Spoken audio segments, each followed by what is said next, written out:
आप सभी को नमस्कार। मैं डॉक्टर प्रज्ञा सिंह, शासकीय पूर्व माध्यमिक शाला हनोदा, विकासखंड जिला दुर्ग, छत्तीसगढ़ से। बच्चों, आज हम समांतर रेखाएं एवं तिर्यक रेखाओं में क्या संबंध होता है और कौन से कोण हमें प्राप्त होते हैं उस पर एक टीएलएम के माध्यम से चर्चा करेंगे। पहले हम देख लेते हैं कि समांतर रेखाएं और तिर्यक रेखाएं क्या होती हैं। यहाँ पर हमने देखा जब दो समांतर रेखाओं को एक तिर्यक रेखा काटती है। यहाँ पर हमें समांतर रेखा कौन कौन सी है? एल और एम। एल समांतर एम है और तिर्यक रेखा एन काट रही है। तो हमें कौन कौन से कोण प्राप्त होते हैं? संगत कोण। यहाँ पर संगत कोण कौन कौन सा मिल रहा है हमें?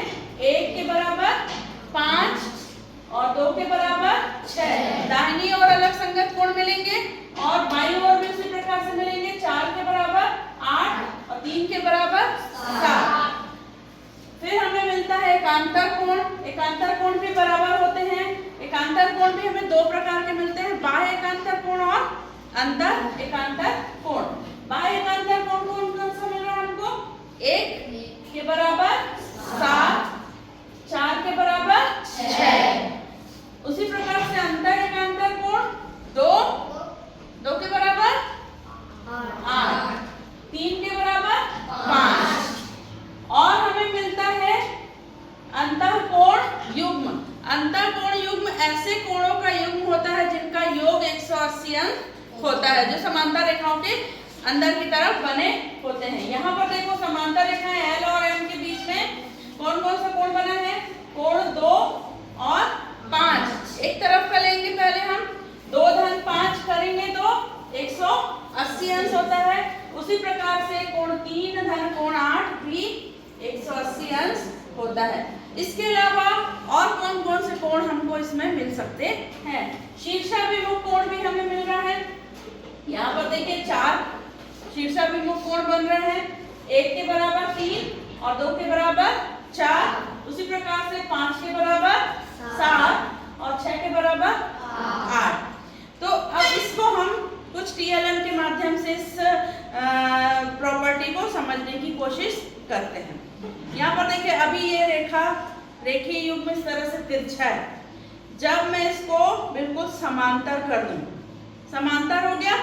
अब यहाँ पर जो कोण बनेंगे वो इसी तरह से बनेंगे। इसको हम चांदे से नाप कर देख सकते हैं। हम ये रेखाओं को इस तरह से जब जैसे जैसे मूव करेंगे वैसे वैसे कोण का मान बदलता जाएगा।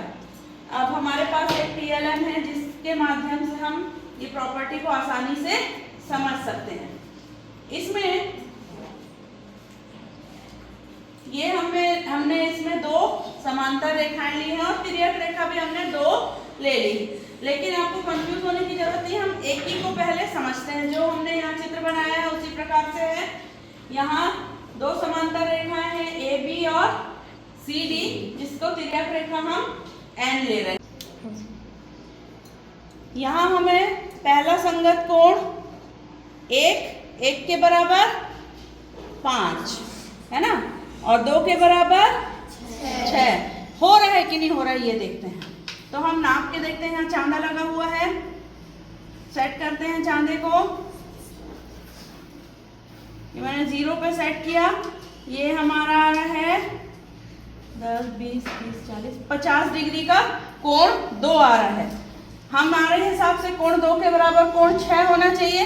हो रहा है कि नहीं हो रहा है? यहाँ भी चांदा लगा हुआ है, इसको हम नापते हैं। ये भी आ रहा है कितने अंश का? 50 अंश का। ठीक है। अब ये वाला कोण हम इधर का भी नाप के देख लेते हैं, 1 और 5 को। तो ये 50 आ रहा था और इधर से हम नापते हैं तो ये आ रहा है 130 अंश। दूसरी तरफ भी हम नाप के देखते हैं। ये 0 पे सेट किया 130 अंश। तो ये वाला हमारा 50 और ये 130। इसमें एक प्रॉपर्टी और देखने को मिल रही है हमें। कौन सी वाली? सरल कोण बन रहा है 50 और 130, 180 अंश हो रहा है।